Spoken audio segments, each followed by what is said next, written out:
I thought I was outside playing in the snow. We were just playing in the snow, right? And I told Sam, I said, I think I got like a blockage or something.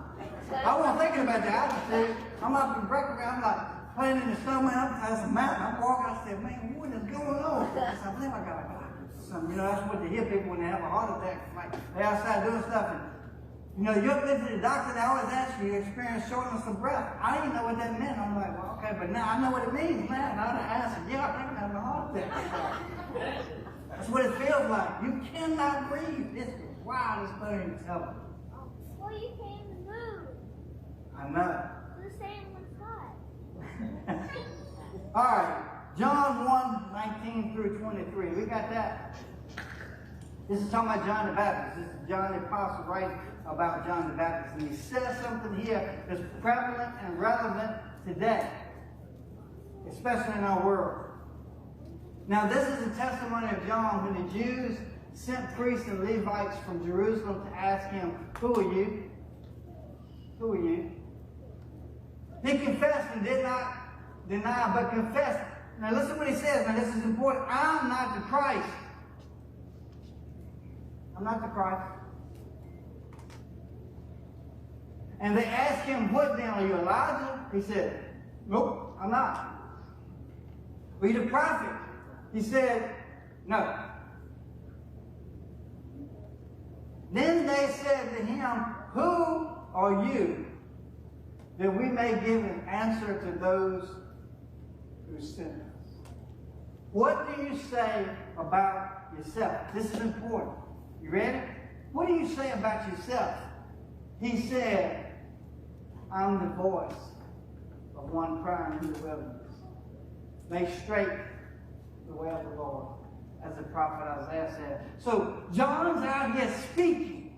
He's preaching, and he's a wild man.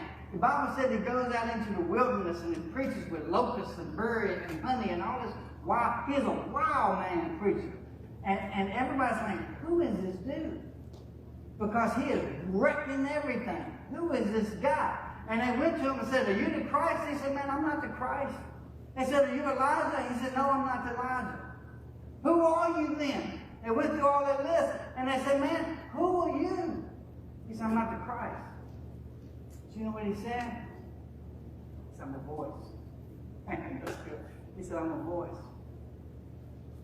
I'm a voice of one crying in the wilderness. And he says, listen, I'm not Christ, but I'm a voice. And you know what he was saying was, it's not my voice, but it's a voice within the voice. I mean, you need to hear that. Let me tell you this. The world does not need your voice. The church does not need your voice. The world does not need your opinion. The world doesn't need what you think. The world doesn't need what you believe. The world doesn't need anything that's within you in the natural. The world doesn't need your voice. You, the people, as I stand here, you don't need my voice. You need the voice within my voice. If I don't stand here and there's a voice within my voice, then I have nothing to say to you. And John was saying that I'm a voice that's crying out of the Christ. And there's a voice within my voice. There's a voice within me that is speaking through me. That's using my voice, but it's not my voice. And I told you, we're going to hold everybody responsible, but I'm talking to staff and the staff of this church. The church doesn't need your voice. The people on the worship team, they don't need your voice. Doesn't matter how good you sing. Doesn't matter how good you play. What will transform and change and what people need is not your voice. It doesn't even matter what your voice sounds like, but is there a voice within your voice? When you stand before the young people or for the children, is there a voice within your voice? If you're working with kids, and let me tell you what, when you're preparing, you're looking at your lesson, it's not about what you have to say to them. Is there a voice within your voice? Is there something that is so submitted to God that God can allow your body to be submitted to Him to where He uses your vocal cords to speak through you relevance to what people, pertinent to what people need? Are you just submitted to God? Or is your schedule so busy that you come in and you manifest everything you've got to say just in the flesh? Because if that's the case, remain silent. You have nothing to say. And what you say is actually a curse to God because it's not from Him. It's birthed in flesh. And just like, man, I ain't had no idea this is coming up like this. Just like Cain and Abel, just like the sacrifice in the flesh will be rejected by God. But the sacrifice in the flesh is received by God. So that's a challenge to myself.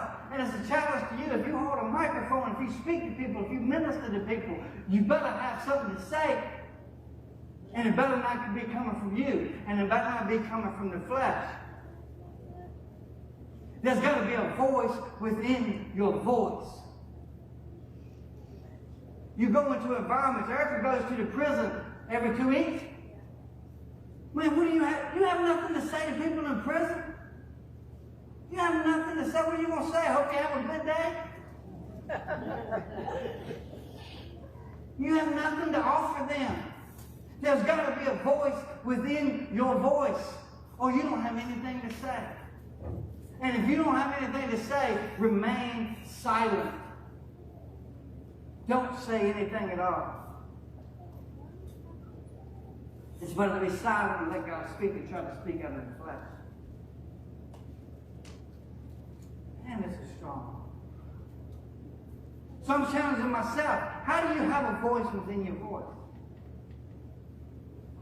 Just like John crying out, how do you have a voice within your voice? It's taking time, investing time to spend with God. And to say, God, I'm getting to go teach these 4 and 5-year-olds, or these 7 and 8-year-olds, or these 10-year-olds. God, I'm getting to stand in this classroom, and their kids are struggling things with their parents, with their family, with their school. And I've got nothing to say to them, God. God, you know what they're dealing with. God, you know what they need. God, give me the voice. Let your voice, if you were standing there, they would give you a microphone in that moment. What would you say? God, let that be the only words that come out of my mouth. Seeking you shall find. Knocking it shall be opened to you. What people have need of is available, but you got to go and get it. And if you're not willing to pay the price to go and get what people need, you don't need to be in ministry. Step out of line. Sit back down. I ain't never spoke like this. But if you are not going to make the investment to have what people need, sit down. Get out of line. We don't need your voice. I'm talking to myself. You, as the people, do not need me, what I have to say in the flesh. Nothing. You don't need good advice. You don't need a pep sermon. You don't need all that stuff. You need a voice within my voice. What does God have to say to you? Because in my flesh, as a little boy comes in here blind, I know I ain't got nothing to offer him. But if there's a voice within my voice, then there's something that God can use our gatherings for to manifest himself through and touch people and transform lives. That's what we're after in 2023.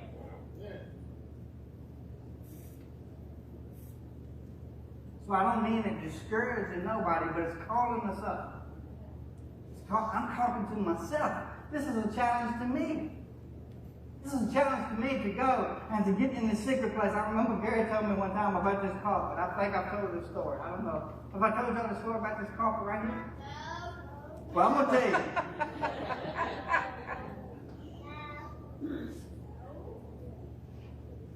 Coming in 5 o'clock in the morning, he's laying on this altar praying. You know who he's praying for? The people that he's going to encounter that day as he goes about his day. He comes to me and he said, Pastor, man, we got to clean them carpets. He said, man, them carpets stink. I'm talking about these carpets right there. He said, man, them carpets stink. And he said, man, we got to get some deodorizer. We got to clean them carpets. And you know what I said? I said, I ain't never smelled them. He looked at me and he said, that's a problem. He said, you need to know what that carpet smells like. He said, you need to have your nose in that carpet. And what he was saying was, it wasn't about the carpet, but it's saying you got to go after it. You got to go, you got to have what people need. So when people come in on a Sunday, what you need comes in the room with you. Right?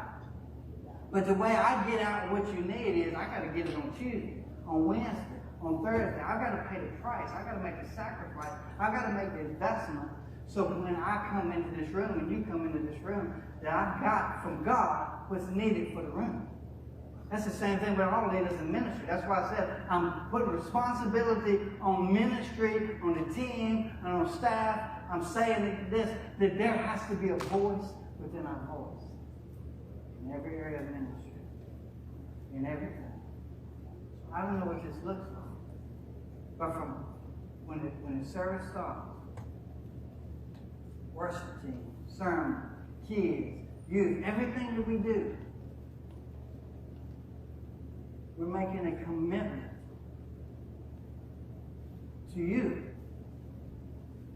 that we're going to pay the price so that you don't have to hear our voice, but you hear the voice within our voice. That we've allowed God to speak through us.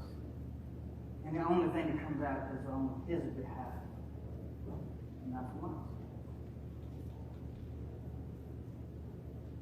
Because that's what transforms lives. That's what changes hearts. That's what changes your circumstance. I've nothing to offer you in the flesh, other than maybe a little bit of good advice. And you know what they say about that. Opinions. It's all about God. It's not what you need.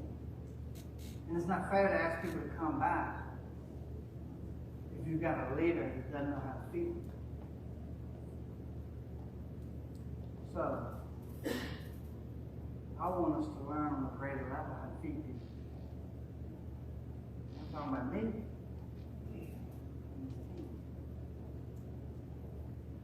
So let's stand. I'm going to get the worship team to come back. We're going to close with a song. It's a new song. And Kendall has something to say about the new song. She always has something good to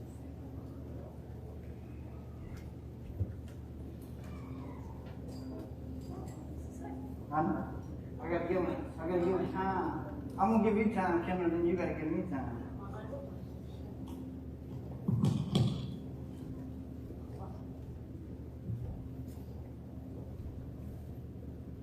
Well, but while we're giving them time, where's the mic? You good? Yeah, I'm good.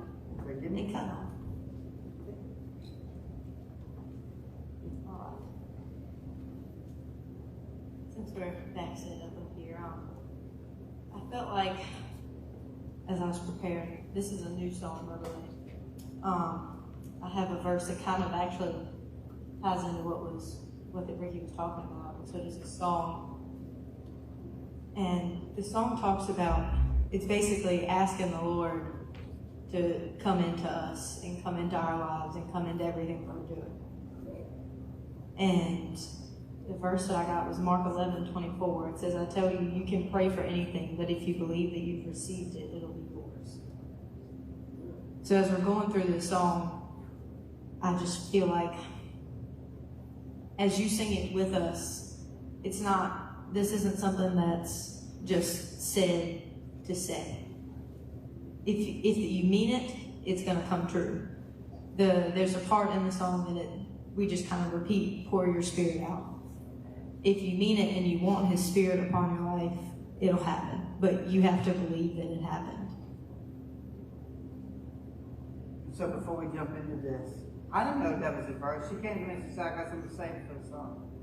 I didn't know what the verse was. You said it was what, Mark 11:24? Whatsoever things you desire when you pray, believe that you shall receive them and you shall have it. That's King James. If I quote something, it's just going to come up King James. That's all I know.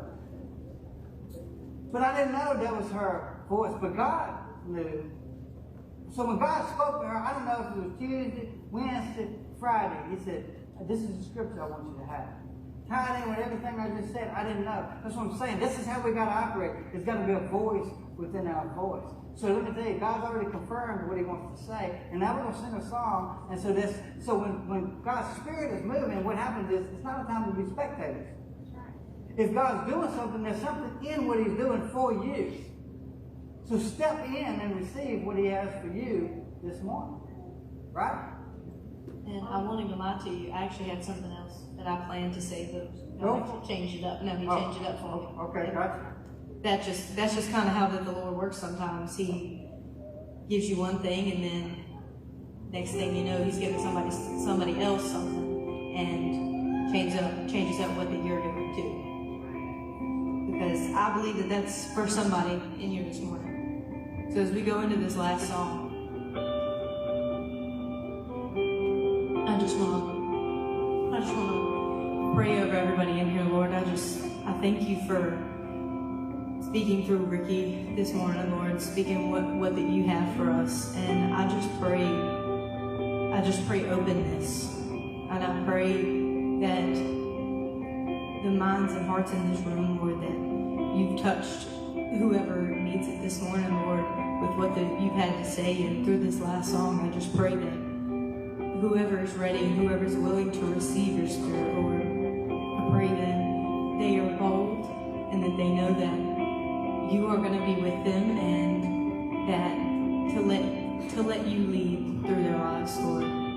I pray that whoever is in this room that needs us this morning, Lord, that they will be able to step out this morning and step out throughout the week and throughout the rest of their life, Lord, that they would feel your power in them, Lord.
Cause we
the fragrance of heaven.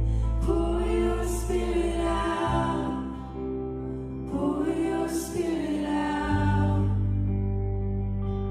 A holy anointing, the power of your presence.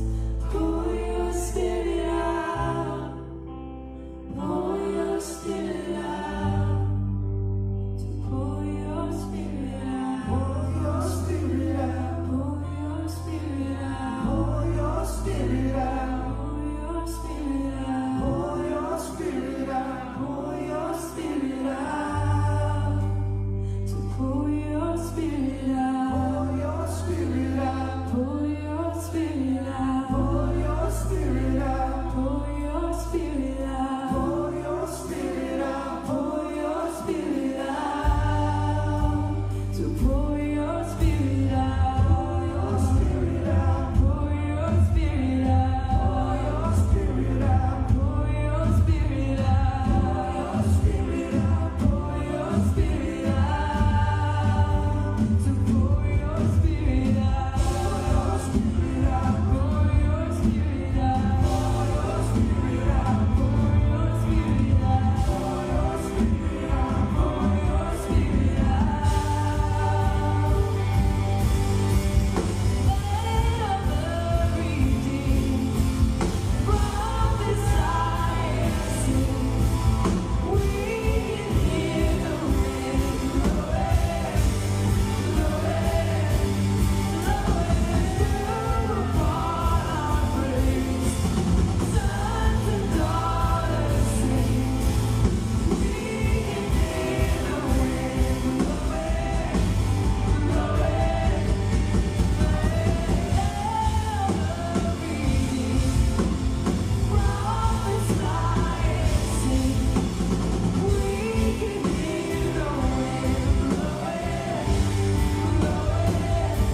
blowing through upon our praise. Sons and daughters sing. We can hear the wind blowing, blowing,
God just shared a lot with me, and hoping to share with you. I'll be as concise as I can.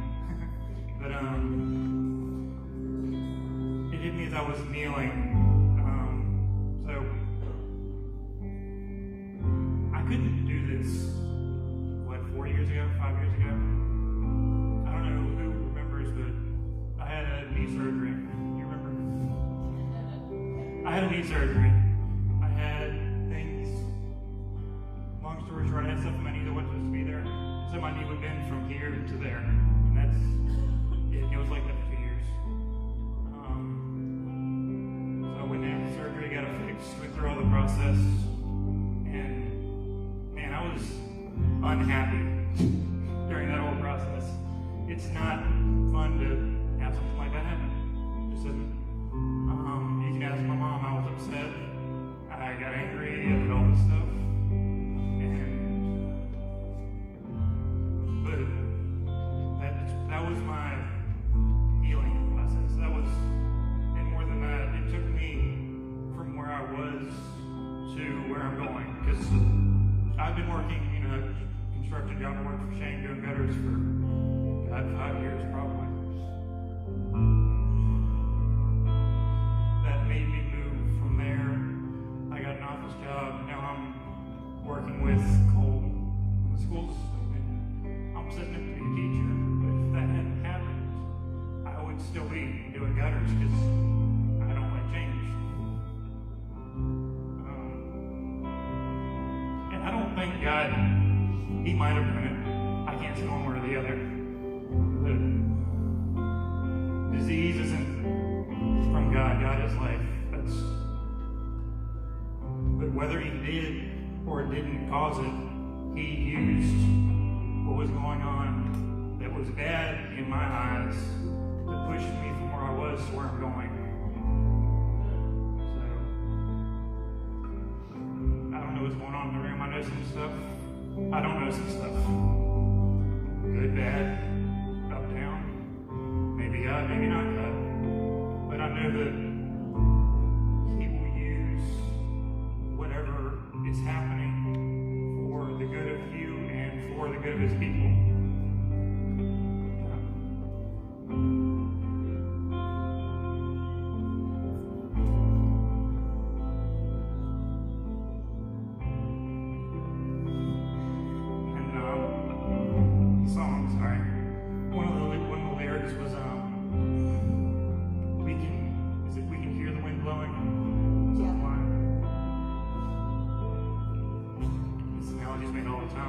We can't see God, but we can see Him move. That's faith, right?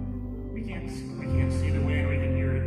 We don't know where the wind comes from or where the wind's going, or what that's going to do. A couple weeks ago, some air from Siberia broke through the jet stream, and then America was frozen for a week and a half. Like, we can see that with the weather, but we don't know where things come from or where they go sometimes. But that's kind of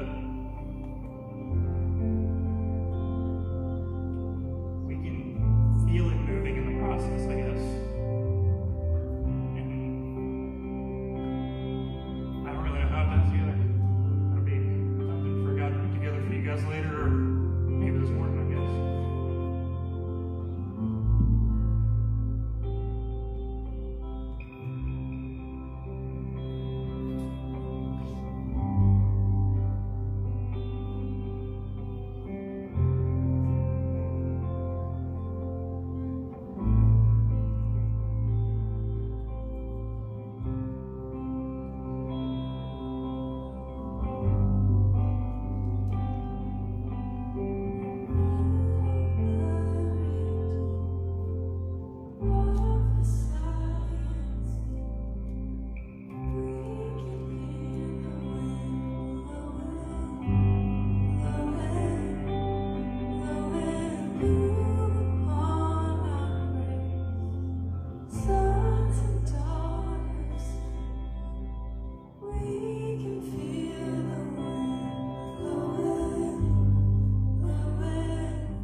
Season, a new decade, a new century. The Foursquare movement, which we're so proud to be a part of, the legacy, the heritage that we have is so rich. But God, it's not a place where we look back and we stay looking back, but we look back only to look forward. Because this year, you're going to write new stories. You're going to give new testimonies. You're going to give new ground that people are going to gain.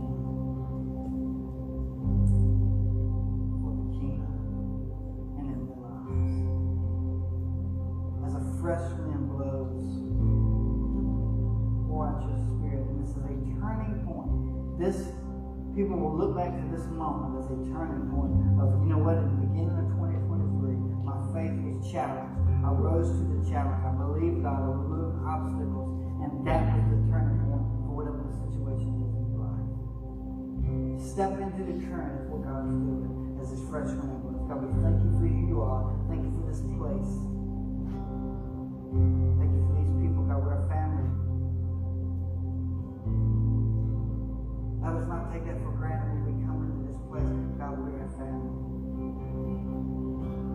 And together, we make up the body of Christ. And we submit ourselves to you for your kingdom, the work that you'll do in and through us. In Jesus' name. Amen. Mason up. Thank you, guys are dismissed. We'll be back Wednesday night. We'll kick off Fusion again this Wednesday at 6:30. Oh, yes, and name tags from the children, and also, yes. Oh, so these. Before everyone leaves,